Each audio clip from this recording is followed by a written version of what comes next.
Hello, Reading, Pennsylvania. How are we? Oh my goodness, can I just tell you that I'm completely fangirling right now? I just got to shake hands with the next Vice President of the United States of America. This is an honor and a privilege to be here with you and to have the next hour to talk about what you want to talk about, and me, and I think most of America. This is done uniquely compared to other campaigns where you get to pick the questions and ask the questions. Unlike others, we'll leave them alone. We're focusing on us tonight. I want to tell you a couple things real quick before we bring them up.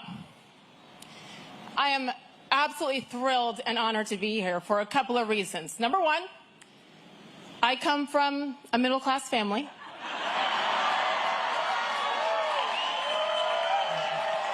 I do. Like, I'm not just trying to be funny, but although I tell my kids I am very funny. My middle-class family, legitimately, I'm an Army brat. My dad is all those service members out there, thank you. My dad is a 1970 graduate of the United States Military Academy at West Point, retired Army colonel, thank you very much. So I can do push-ups like the best of them, trust me. My dad was the colonel. My mom's the general. We all know the ladies are in control, correct? JD Vance would say that as well. I'm going to tell you a quick story. 1988, fall of '88, I was a junior in high school in Colorado Springs, Colorado. Dad was stationed at Fort Carson. Anybody remember who was running in the presidential election that year, '88? All the kids know. George H.W. Bush versus Michael Dukakis. I came home from civics class that day. I wanted to talk about the election. Mom and Dad, what do you think? Who are you going to vote for? You know what they said to me?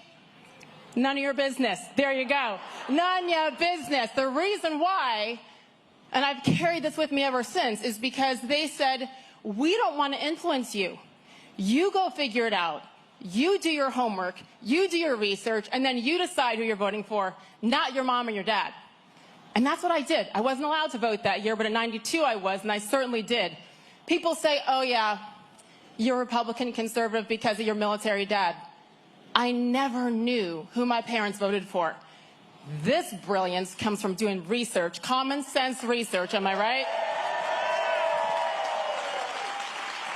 The other reason I'm thrilled and honored to be here is because I lived in so much fear for so long, you guys.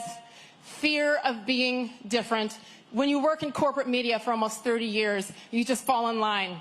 And there's only one narrative that's allowed. And when I started to give a little bit of my opinions on the side, what happened? Crushed. So you stay quiet.